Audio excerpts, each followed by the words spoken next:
গরমের দুপুরে এক বাটি ঠান্ডা ঠান্ডা সাবুদানার ডেজার্ট মানেই প্রশান্তি। জেলি আর আইসক্রিমের মিশেলে এই স্বাদ মুখে লেগে থাকার মতো। একবার খেলে বারবার খেতে মন চাইবে।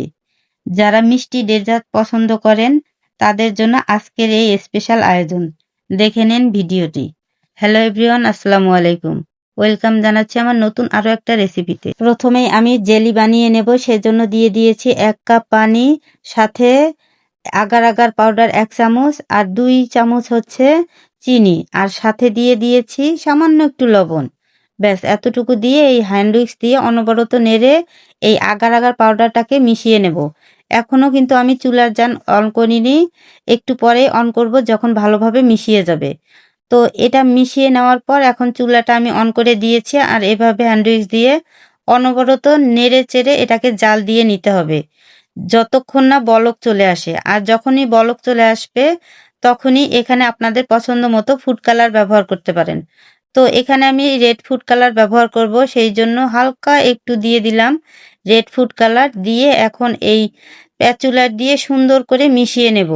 সব চুলায় যতক্ষণ জাল দিবেন ততক্ষণ পর্যন্ত কিন্তু অনবরত নেড়ে চেড়ে মিশিয়ে নিতে হবে, তা না হলে আবার দলা পেকে যাবে।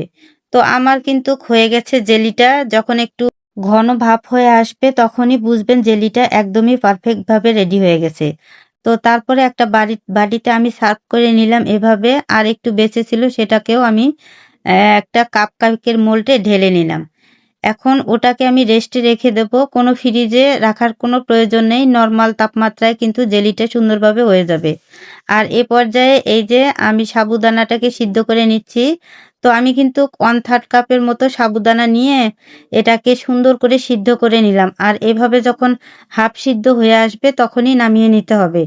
তো এখানে আমি একটা চালনির সাহায্যে এখন ছেঁকে নেব, আর এটাকে কিন্তু অবশ্যই ঠান্ডা পানি দিয়ে ধুয়ে নিতে হবে যেন দলাভাব না থাকে। তো এভাবে ভালো মতো ধুয়ে নিলাম। এখন আমি সেই দুধটাকে রেডি করব। এ পর্যায়ে আমার লাগবে দুধ। তো 2 কাপ দুধ নিয়েছি, আর এই দুধটা কিন্তু আমি আগে জাল দিয়ে ঘন করে নিয়েছি। 1 কেজি দুধ নিয়ে এরকম 2 কাপ দুধ আমার হয়েছে। অনেকটা কিন্তু ঘন হয়ে গেছে, তারপরও গুঁড়ো দুধ ব্যবহার করব অবশ্যই। তো 1/3 কাপের মতো গুঁড়ো দুধ নিয়ে আমি কাপের সাহায্যে মিশিয়ে নিয়ে এখন ঢেলে দেব। আর এখানে দিতে হবে 1/3 কাপের মতো চিনি। চিনিটা আপনাদের স্বাদ মতোই দিয়ে নেবেন। আর এই যে গুঁড়া দুধটাও আমি দিয়ে নিলাম।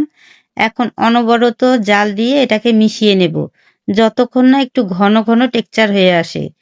তো এভাবে অনবরত নেড়ে কিন্তু আমি দুধটাকে সুন্দরভাবে ফুটিয়ে নিয়েছি আর ঘন করেও নিয়েছি। এ পর্যায়ে দুধটাকে আমি পাত্রে ঢেলে ঠান্ডা করতে দিয়েছি।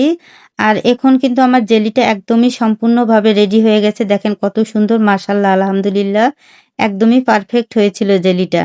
আর খেতে এই ডেজার্টটা খেতে যে এত মজার, আপনারা বানিয়ে না খেলে এর মর্ম বুঝতে পারবেন না।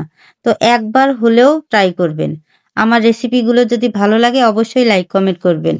আর এরকম ছোট ছোট রেসিপি পেতে পেজটাকে ফলো দিতে একদমই ভুলবেন না। এই পর্যায়ে কিন্তু আমার দুধটাও ঠান্ডা হয়ে গেছে। এখন যে সাবুদানাটা আমরা ছেঁকে রেখেছিলাম সেটাকে দিয়ে অনবরত চামচ দিয়ে মিশাতে থাকবো। তো এভাবে মিশিয়ে যাওয়ার পর তারপরে দিয়ে দেব সেই জেলিগুলো। তো এখানে জেলিগুলো আমি সবগুলোই দিয়ে দিলাম। আর এখানে স্বাদ বাড়ানোর জন্য আমি কাজু বাদাম, কাঠবাদাম আর পেস্তা বাদাম কুচি করে নিয়েছিলাম, সেটাও দিয়ে দিলাম। তো সবকিছু দেওয়ার পরে একটা ইনগ্রিডিয়েন্ট দিয়ে দেব এখানে। এটা হচ্ছে আমি একটা আইসক্রিম দিয়ে দেব। এই আইসক্রিমটা দেওয়ার পর কিন্তু এর স্বাদটা আরো দ্বিগুণ বেড়ে যায়।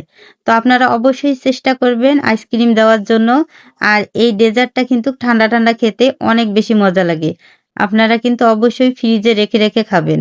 এখন আমি বাটিতে সার্ভ করে নিচ্ছি। খুব মজাদার এই ডেজার্টটা অবশ্যই একদিন বানিয়ে খাবেন। আর দেখতেও যেমন হয়েছিল, খেতে মাশাআল্লাহ অনেক বেশি মজার হয়েছিল। আজ আর নয়, এখানেই বিদায় নিলাম। আল্লাহ হাফেজ।